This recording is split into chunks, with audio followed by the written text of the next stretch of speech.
जय श्री राम दोस्तों, एक बार फिर से आपसे स्वागत है martial art life YouTube channel पर। उम्मीद करता हूँ आप लोग सही स्वस्थ होंगे, अच्छे होंगे और बहुत ही अच्छे से अपनी तैयारी भी करे होंगे। दोस्तों, यूपी पुलिस भर्ती का DVPST पल पल की खबर मैं आप लोगों को देने की पूरी कोशिश कर रहा हूँ। ठीक है, हर सेंटर में क्या डॉक्यूमेंट चेक हो रहे हैं और किस तरह से एफिडेविट जो है मान्य हो रहा है या नहीं हो रहा है, हाइट चेस्ट वगैरह कैसे मापा जा रहा है, सारा इन्फॉर्मेशन मैं आप लोगों से शेयर करने की पूरी कोशिश कर रहा हूँ। और आप लोगों के लिए मैंने व्हाट्सअप ग्रुप भी बनाया है। अगर अभी तक आप व्हाट्सअप ग्रुप में नहीं जुड़े हैं, जहाँ पर सभी कैंडिडेट्स एक दूसरे की मदद कर रहे हैं और एक दूसरे के डाउट्स क्लियर कर रहे हैं, तो व्हाट्सअप ग्रुप का लिंक मैंने डिस्क्रिप्शन बॉक्स में डाल दिया है और कमेंट सेक्शन में भी पिन कर दिया है। उस व्हाट्सअप ग्रुप के लिंक को क्लिक करके आप लोग व्हाट्सअप ग्रुप में जुड़ जाइए, ताकि आप लोगों के सारे डाउट्स जो है और आप लोगों को पल पल की खबरें भी मिलते रहें और डाउट्स भी क्लियर हो जाए। ठीक है, इस वीडियो में हम लोग बात करने वाले हैं कि कौन कौन से डॉक्यूमेंट्स आखिरकार आप लोगों को लेके जा रहे हैं। चाहे आप लोग किसी भी सेंटर पर हो, जो डॉक्यूमेंट्स मैं बता रहा हूँ उससे कम आपका डॉक्यूमेंट्स नहीं होना चाहिए। अगर आपको सेफ रहना है और डॉक्यूमेंट्स के पचड़े में नहीं पड़ना है, डॉक्यूमेंट का कोई झमेला नहीं चाहिए, तो आप लोग जो डॉक्यूमेंट्स मैं बता रहा हूँ उसको लेकर जाइएगा। और साथ ही साथ एफिडेविट किनको बनवाना है और किनको नहीं बनवाना है, सारा इन्फॉर्मेशन इस वीडियो में देने वाला हूँ। एफिडेविट का प्रारूप क्या है उसके बारे में भी बताऊँगा और एफिडेविट का प्रारूप आप लोग कैसे मिलेगा, ठीक है, उसके बारे में भी आप लोगों को दिखाऊंगा और प्रारूप को पढ़ के भी बताऊँगा कि किस तरह से आप लोगों को एफिडेविट बनवाना है। तो पूरा वीडियो आप लोग ध्यान से जरूर देखिएगा, वीडियो को स्किप करके मत देखिए, ताकि आप लोग का जो भी डाउट्स है वो पूरी तरह से क्लियर हो सके। आधा अधूरा वीडियो बिल्कुल ना देखें आप लोग, ठीक है, क्योंकि आधा अधूरा ज्ञान कोई काम का नहीं है, आप लोग और कन्फ्यूज हो जाएंगे। चलिए वीडियो स्टार्ट करते हैं। सबसे पहले बात करता हूँ कि कौन कौन से डॉक्यूमेंट्स आपको लेकर जाने हैं। आपका किसी भी सेंटर पर हो, जो डॉक्यूमेंट्स मैं बता रहा हूँ उसको आप ज़रूर लेकर जाएँ। इसके अलावा कोई अलग से डॉक्यूमेंट्स लगाने की ज़रूरत नहीं है और एफिडेविट के बारे में सबसे लास्ट में बात करेंगे। ठीक है, देखिए सबसे पहला जो डॉक्यूमेंट्स है, कहीं पर एप्लीकेशन फॉर्म लग रहा है और कहीं पर एप्लीकेशन फॉर्म नहीं लग रहा है, तो आप इस पचड़े में ना पड़े। सबसे पहला डॉक्यूमेंट्स है, आप एप्लीकेशन फॉर्म जो आप लोगों ने 4 पेज का डाउनलोड किया है उसको लेकर जाएंगे। साथ ही साथ जो एडमिट कार्ड है, एडमिट कार्ड लेकर जाएंगे और 2 एडमिट कार्ड जरूर लेना।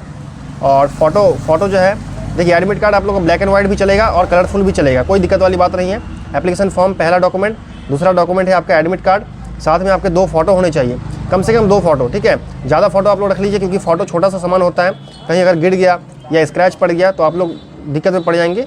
और फोटो 2 कम से कम जरूर लें।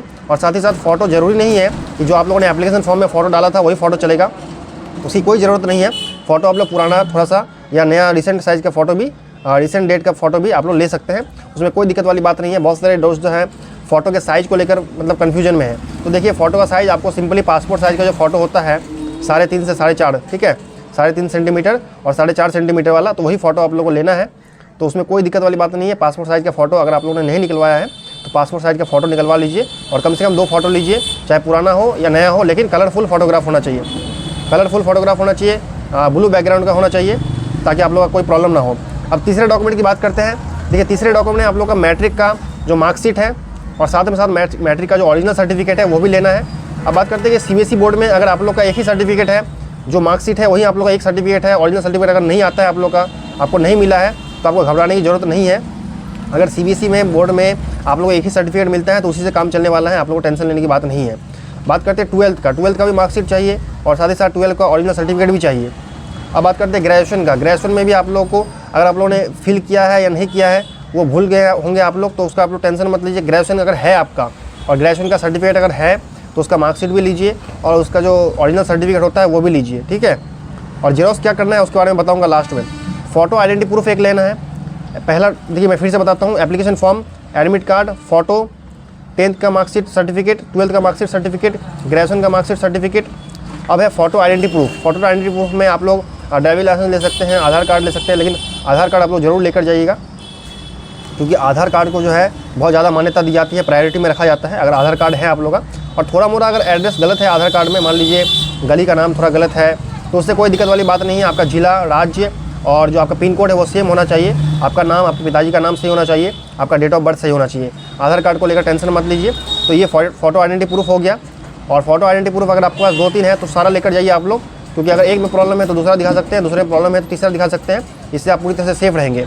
अब बात करते हैं कि आप लोग को और कौन कौन से सर्टिफिकेट चाहिए। तो दोस्तों फ़ोटो आइडेंटिटी प्रूफ तक जो भी डॉक्यूमेंट्स मैंने आप लोगों को बताए हैं, अगर आप अदर स्टेट से हैं, ठीक है, तो इसके अलावा और कोई भी डॉक्यूमेंट्स आप लोग को लेकर जाने की ज़रूरत नहीं है, क्योंकि अदर स्टेट वाले जितने भी कैंडिडेट्स हैं वो पूरी तरह से जनरल में काउंट होंगे, उनको EWS की भी कोई ज़रूरत नहीं है, ठीक है।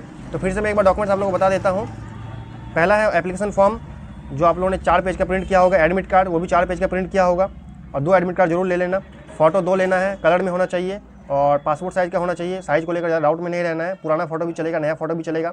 तीसरा डॉक्यूमेंट है 10th की मार्कशीट, 10th का ओरिजिनल सर्टिफिकेट, 12th की मार्कशीट, 12th का ओरिजिनल सर्टिफिकेट, ग्रेजुएशन की मार्कशीट, ग्रेजुएशन का ओरिजिनल सर्टिफिकेट। अब चौथा है फ़ोटो आइडेंटिटी प्रूफ। तो ये सारे डॉक्यूमेंट्स हैं जो अदर स्टेट वालों को यही लेकर जाने हैं, इसके अलावा कोई लेकर नहीं जाना है। लेकिन आप लोग को इन सभी डॉक्यूमेंट्स का 2-2 जेरॉक्स कॉपी लेकर जरूर जाना है, ठीक है। और जेरॉक्स कॉपी में किस तरह से सेल्फ अटेस्टेड करना है वो भी बताऊँगा। अब बात करते हैं कि अगर आप यूपी के निवासी हैं तो आप लोग अगर EWS से हैं, जनरल से हैं, EWS से हैं, अगर EWS नहीं बनाया है तो फिर आप जनरल में काउंट होंगे। जाति प्रमाण पत्र, निवास प्रमाण पत्र सारा बताता हूँ।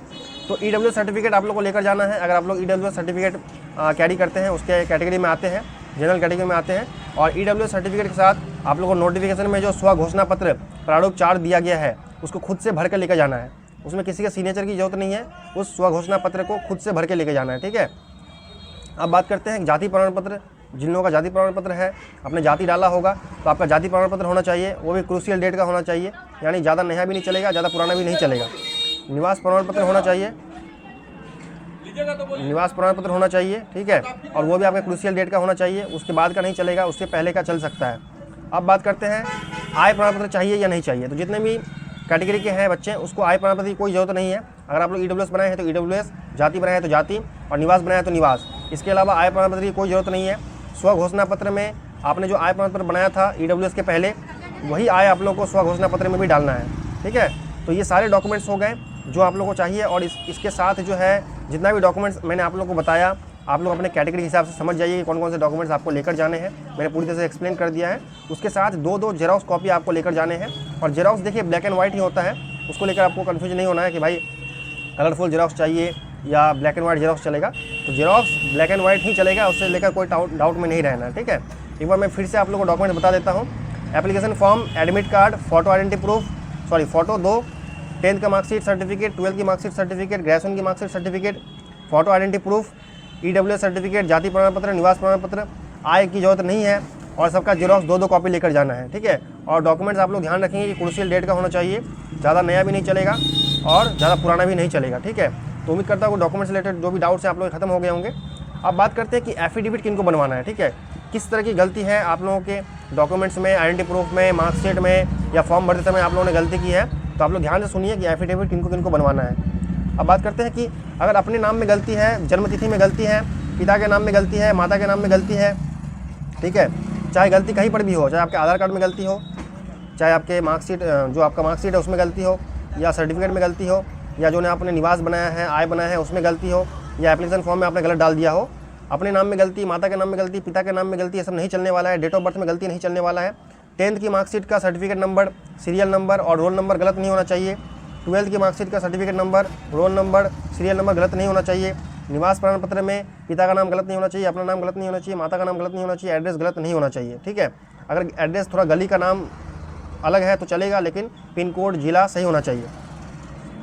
अब बात करते हैं जाति प्रमाण पत्र में आपका जो है माता का नाम, पिता का नाम, अपना नाम, प्रमाण पत्र संख्या, ये सब सही होना चाहिए, एड्रेस सही होना चाहिए। EWS में आपका नाम, प्रमाण पत्र संख्या, माता का नाम, पिता का नाम और एड्रेस, ये सब सही होना चाहिए। अगर इन सब में आपका थोड़ा सा भी गलती है तो आप लोग को कोई टेंशन लेने की ज़रूरत नहीं है। आप लोग बेहिचक एफिडेविट बनवा कर लेकर जाइए, ठीक है। ज़्यादा डाउट में मत रहिए। अगर आप लोग के डॉक्यूमेंट्स इस तरह का कोई गलती नहीं है तो आप लोग को एफिडेविट की कोई ज़रूरत नहीं है। लेकिन थोड़ा सा भी अगर गलती है, एक लेटर में भी अगर गलती है, तो आप लोग एफिडेविट जरूर बनवाएं, जिससे आप लोग का सारा डाउट्स खत्म हो जाए और कोई भी प्रॉब्लम ना हो, और 100% आप लोग जो है PST और DV डॉक्यूमेंट वेरिफिकेशन पूरी तरह से क्वालिफाई कर सके। अब बात करते हैं कि जो प्रारूप है एफिडेविट का वो कैसा होता है, तो मैं आप लोग को स्क्रीन पर दिखाता हूँ। तो दोस्तों अब मैं आप लोगों को दिखाता हूँ कि एफिडेविट का प्रारूप कैसा होना चाहिए। आप लोग देख सकते हैं यहाँ पर, श्रीमान अध्यक्ष अपर सचिव भर्ती उत्तर प्रदेश भर्ती एवं प्रोन्नति बोर्ड लखनऊ उत्तर प्रदेश, ठीक है। ये आप लोग पूरा पढ़ सकते हैं। इसका जो लिंक है मैं व्हाट्सएप ग्रुप में डाल चुका हूँ, यानी PDF मैंने व्हाट्सएप ग्रुप में डाल दिया है। व्हाट्सएप ग्रुप से आप लोग जुड़ जाइए। व्हाट्सएप ग्रुप का लिंक जो है डिस्क्रिप्शन बॉक्स में मैंने डाल दिया है। तो आप लोग देख सकते हैं किस तरह की गलती है। अगर इस तरह की गलतियाँ हैं आपके डॉक्यूमेंट्स में तो आप लोग बेहिचक इस प्रारूप में जो है एफिडेविट बनवा सकते हैं। और देखिए एफिडेविट किस तरह से बनवाया गया है, मैं एक एग्जांपल भी दिखाता हूँ आप लोगों को। तो आप देख सकते हैं एफिडेविट कुछ इस तरह का आपको देखने को मिलेगा। ये तो हाफ फोटो है, यहाँ पर आप देख सकते हैं। ये पूरा एफिडेविट आप लोगों को देखने को मिलेगा। इस तरह से आप लोग एफिडेविट बनवाना है। ये दूसरा एफिडेविट, तो इसी फॉर्म में, इसी प्रारूप में आप लोग को वकील से बात करना है, नोटरी में आप लोग का एफिडेविट बन जाएगा। तो एफिडेविट को लेकर कोई डाउट आप लोगों को नहीं रहना चाहिए। इसका जो PDF है मैंने व्हाट्सएप ग्रुप में डाल दिया है, आप लोग व्हाट्सएप ग्रुप में जुड़ जाइए। दोस्तों एफिडेविट और डॉक्यूमेंट्स रिलेटेड जो भी आप लोगों के डाउट्स थे, जो भी आप लोगों के क्वेश्चंस थे, मैंने सारा इस वीडियो में क्लियर कर दिया है। अगर वीडियो आप लोगों ने पूरा नहीं देखा है तो पूरा वीडियो जरूर देखिएगा, क्योंकि स्किप करके देखते हैं तो इन्फॉर्मेशन छूट जाती है, फिर आप लोग कमेंट सेक्शन में पूछते हैं। तो कोई भी डाउट में मत रहिए, पूरा वीडियो जरूर देखिए। और उम्मीद कर रहा हूँ कि एफिडेविट के बारे में जो मैंने समझाया है कि कौन कौन सी गलती है, तो आप लोग एफिडेविट जरूर बनवा लें, ताकि आप लोग 100% सेफ रहे और अच्छे से DVPST क्वालिफाई कर सके। दोस्तों अगर वीडियो पसंद आया है तो वीडियो को लाइक कर दीजिए, और कमेंट सेक्शन में कोई भी डाउट्स है तो पूछ सकते हैं, और अपने दोस्तों के साथ शेयर कर दीजिए जिनको भी डॉक्यूमेंट्स वेरिफिकेशन में और PST में डाउट लग रहा है। तो मिलेंगे नेक्स्ट वीडियो में दोस्तों, तब तक जय हिंद, वंदे मातरम।